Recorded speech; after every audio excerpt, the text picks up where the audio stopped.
Paschimbanga joint entrance বোর্ডের website, সেখানে 2025 সালের যে নোটিফিকেশন, সেই নোটিফিকেশনই এখনো পর্যন্ত এখানে দেখা যাচ্ছে। এবং পরবর্তীতে আপনাদেরকে দেখাবো এর পর ঠিক কোন কোন রাজ্যে কি হয়েছে। এই মুহূর্তে দেখতে পাচ্ছেন ওড়িশা জয়েন্ট এন্ট্রান্স এক্সামিনেশন, তার যে 2026-এর নোটিফিকেশন সেইটা আপনারা দেখতে পাচ্ছেন। অর্থাৎ 2026-এর জন্য তারা অলরেডি নোটিফিকেশন দিয়ে দিয়েছে। এর পরবর্তীতে দেখব, এর পরবর্তীতে যেটা দেখাচ্ছি আপনাদেরকে, government of Maharashtra C SET অর্থাৎ 2026-এর তারা কমন এন্ট্রান্স টেস্ট নেয় এই জয়েন্টের জন্য, তাদেরও নোটিফিকেশন শেষ হয়েছে। এর পরবর্তীতে দেখাবো আপনাদেরকে আরও একটি নোটিশ, এই যে বিভিন্ন রাজ্যে কেন যেতে হচ্ছে পড়ুয়াদের। গভর্নমেন্ট অফ কেরালার যে নোটিশটা, সেই নোটিশটা আপনাদেরকে দেখাচ্ছি। কেরালার যে জয়েন্ট এন্ট্রান্স এক্সাম, সেই এক্সামের 2026-এর যে আপডেট, সেই আপডেটটা এই মুহূর্তে আপনাদেরকে দেখালাম। এবং ওয়েস্ট বেঙ্গলের এখনও পর্যন্ত কোনো রকমের কোনো নোটিফিকেশন নেই কবে পরীক্ষা হবে। উচ্চ মাধ্যমিক পরীক্ষা ওয়েস্ট বেঙ্গল বোর্ডের শেষ হয়েছে।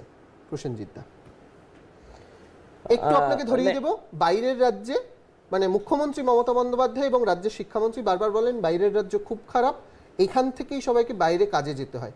যে পড়ুয়ারা বাইরে পড়তে যায় তারাও তো পরিযায়ী পড়ুয়া, তাই তো? রাজভবন নিয়ে যতটা শোক প্রকাশ মমতা বন্দ্যোপাধ্যায় করছিলেন, ততটা শোক প্রকাশ যদি তিনি রাজ্যের লক্ষ লক্ষ ছাত্রছাত্রীদের ভবিষ্যৎ নিয়ে করতেন, তাহলে হয়তো কিছুটা উপকার হতো, মা বাবাদের উপকার হতো, ছেলে মেয়েগুলোর উপকার হতো। কিন্তু কিছু করার নেই।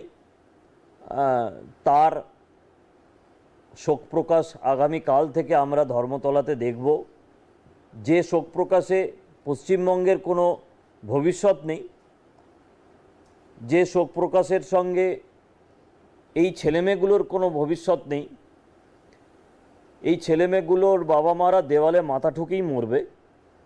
এই ছেলেমেয়েগুলো আপনাদের বাড়ির সামনে দিয়ে দ্রুত গতিতে 10 মিনিটে 15 মিনিটে খাবার পৌঁছে দিয়ে মাসে 15-20 হাজার টাকা রোজগার করবে, যতদিন গায়ের রক্ত গরম আছে, 10 বছর 12 বছর। তারপর কি করবে কেউ জানে না।